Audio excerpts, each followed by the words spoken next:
Jenna as she tracks down the perilous trails of the Santee Boulders.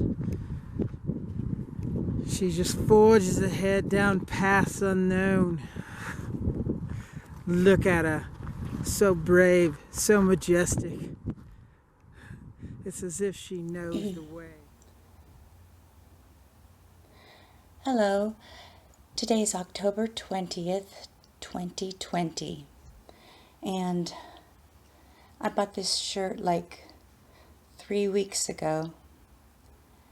Not because I really liked the band Journey, but because I like to go exploring and I liked the pictures. But now, after October 15th, losing my wolf dog, Timber, after 11 years and 10 months, I feel like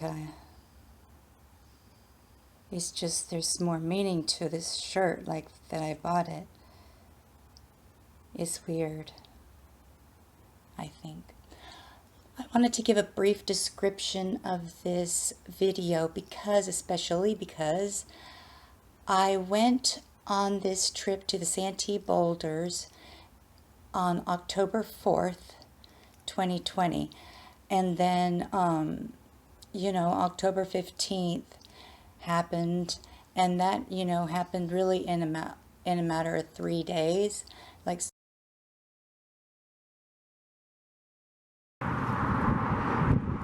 we're here at the Santee Boulders, and we have a bit of a hill to climb in order to get there.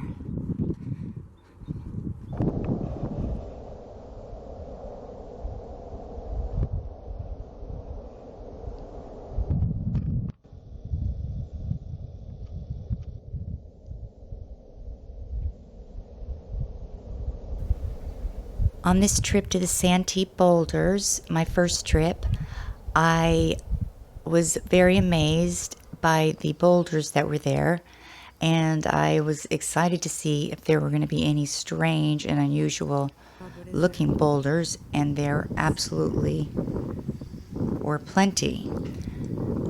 And then there was this one that was my favorite. So what body part is this? I got as many angles as time allowed, but I would like to go back and take even better photos and videos of this particular rock formation and a few others, but especially this one, because I want to see a 360-degree view of the head and the paws and the back, and it's a very, very strange looking rock, and it really is strange. I don't know what else to say about it.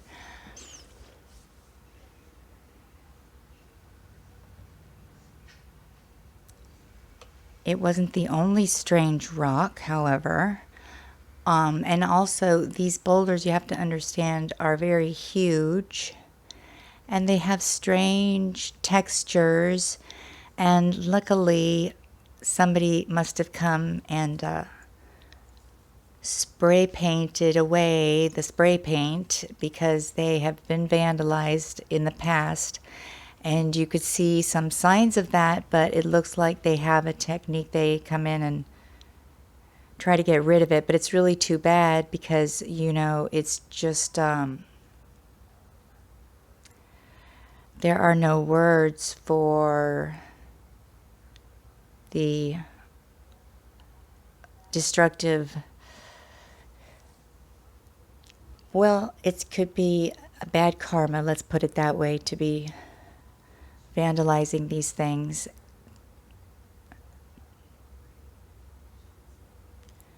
We'll leave it at that.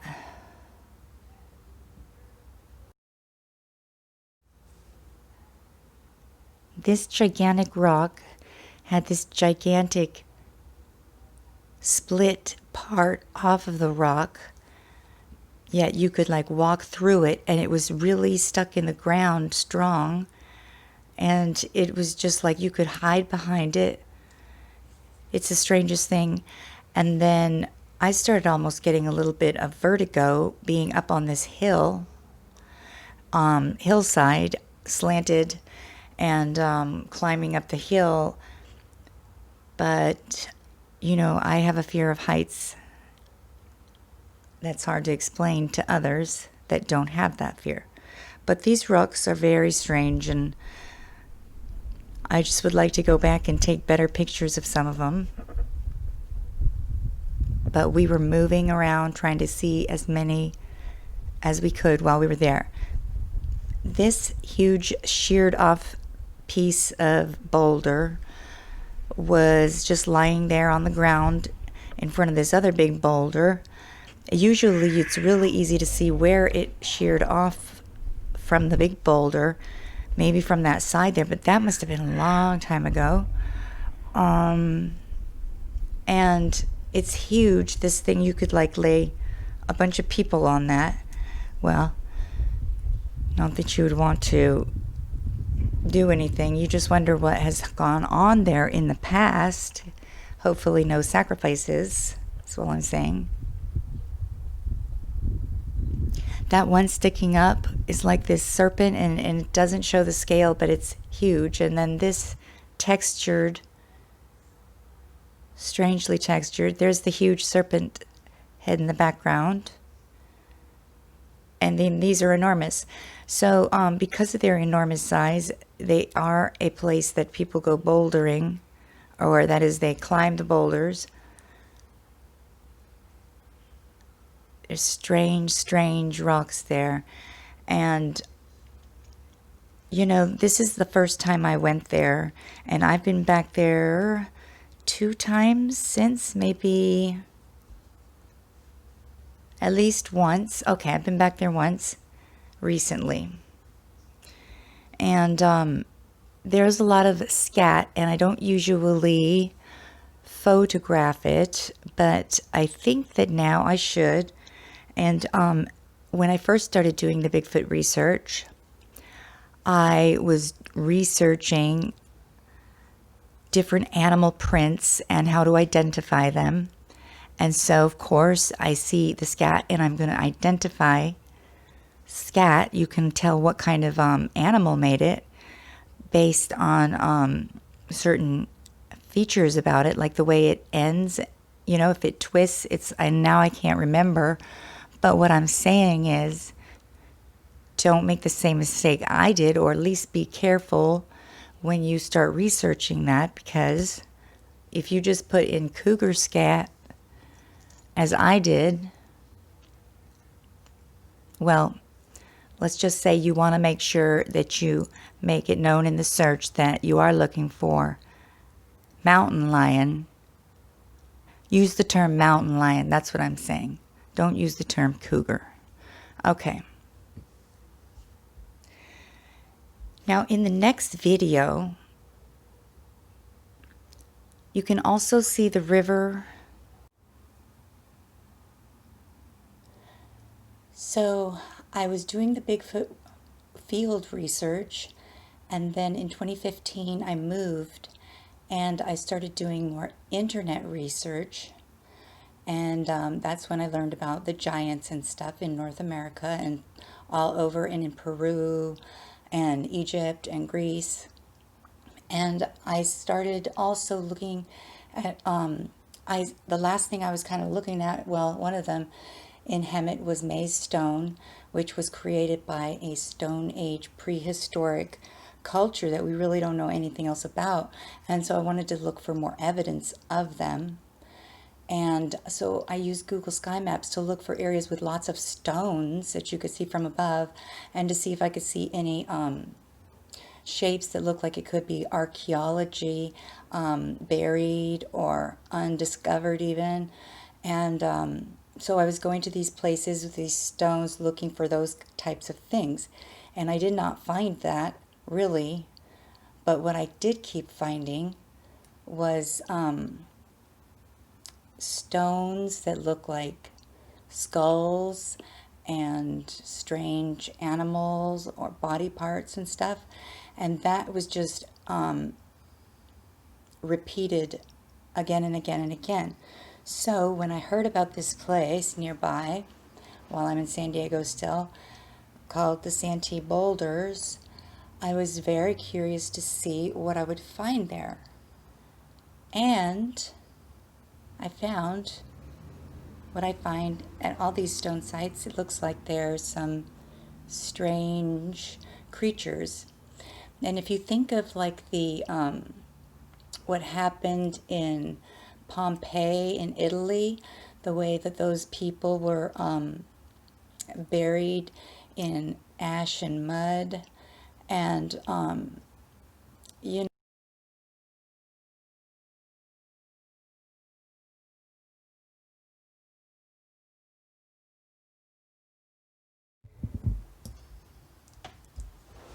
okay, so here is Taquis Peak,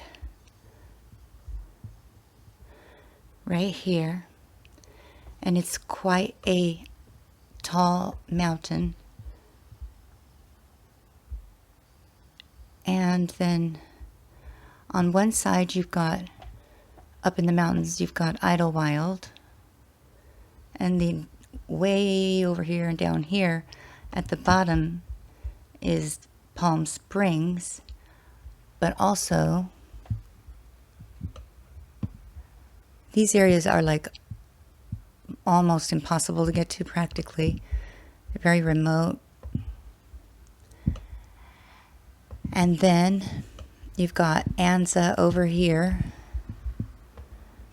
and Salton Sea beyond. This is Palm Springs area. And then beyond that is Salton Sea. And then you've got, so this Taquis Peak is the tallest place in the San Jacinto Mountains. Well, maybe Mount San Jacinto is taller, but maybe not. I'm not really sure. Okay, so these are the San Jacintos, and then across from that, right across here, is the bigger forest, which is the San Bernardino forest. And that includes Big Bear. And then you do a little crossover here, and you get into the Angeles Forest, which is just outside of LA, which is bigger than, maybe bigger than the San Jacinto, but not as big as this San Bernardino area right here.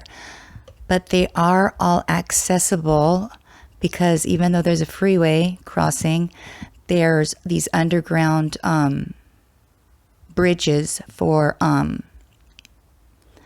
flash floods. So animals luckily are able to go back and forth a little bit anyways. All right, now I'm going to read some things from the internet that I learned, and I think I'll be okay doing it because I'm going to tell you the name of the website, and I'm doing it to spread information, and I'm not making any money from it. So this one right here I read, it's from InsideTheIE.com. That's a magazine. Well, okay.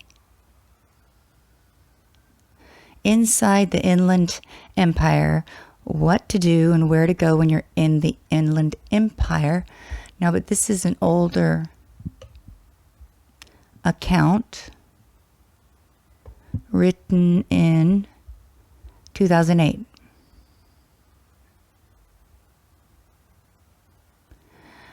Well, eventually what I'm going to be getting to in all these stories is about the Taquis and Mount Tahquitz. Now, Taquitz, the peak, is spelled Tahquitz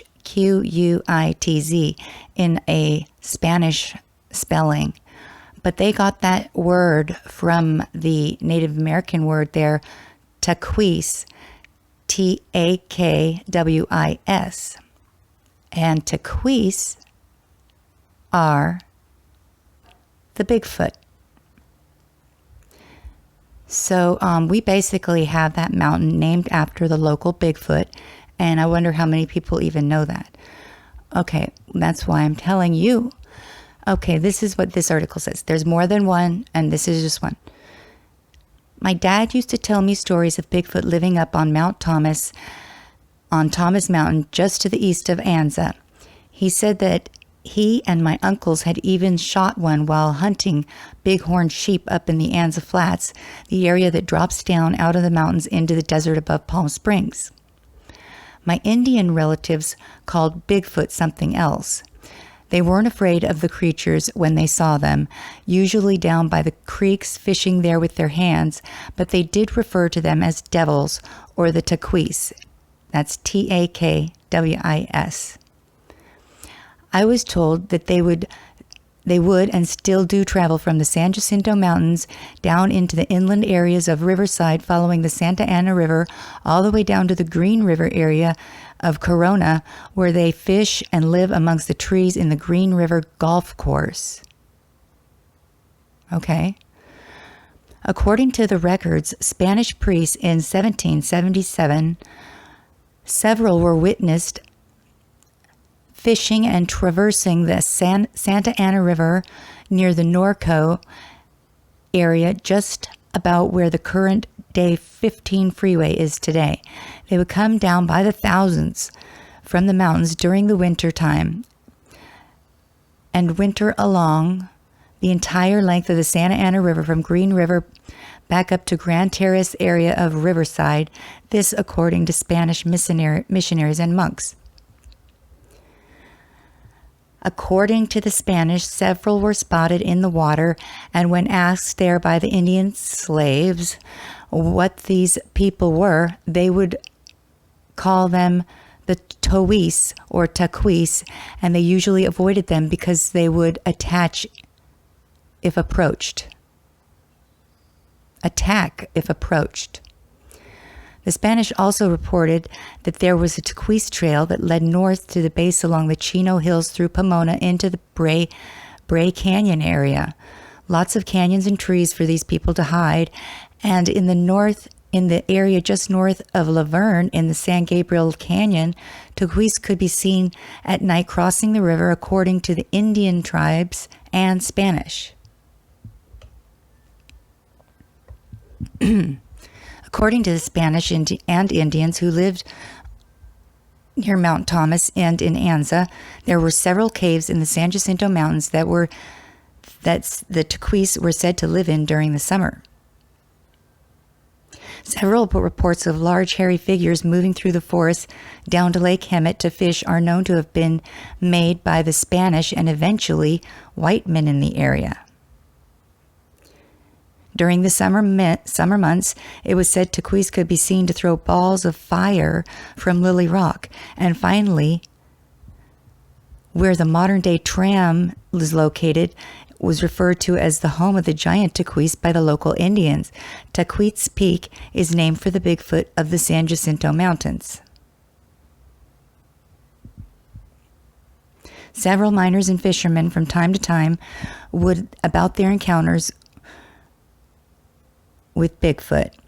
Oftentimes, as they were occupied mining, they would hear something in the underbrush just as they would look to see a red tail or black-haired, shaggy-like animal or human ape-like fishing or walking through the swampy reeds in the Santa Ana River.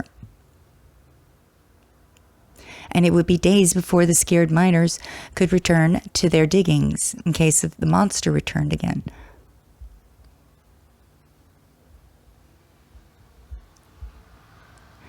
Okay, and then it goes on.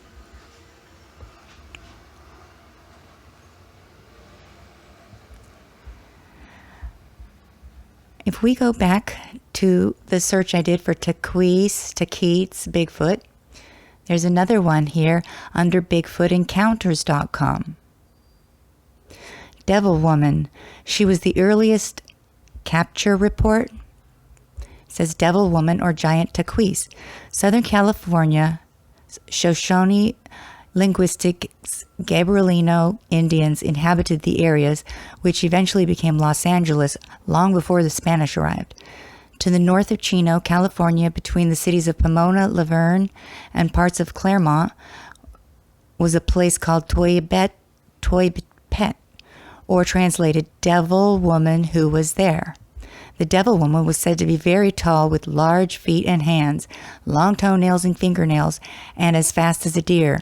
In the early 1900s, old Gabrielino Indians told John Harrington that white hunters very long ago had trapped a devil woman, but later freed her obstinately in the 1820s. Among the Gabrielinos of southern Riverside County, the giant Taquis lived in a cave on Lily Peak, west of Palm Springs. Nearby Taquis Peak got his name from the Taquis. A major landmark, Mount San Jacinto, was also considered home of the Taquis. And you can read this yourself and see the citations under BigfootEncounters.com. And there's more where that came from, but I'll leave it at that for now, about the desert Bigfoot and the Taquis, the Yucca Man, and the Sandman. All right, well, thanks for watching. Have a good day. Have a good night, wherever you are.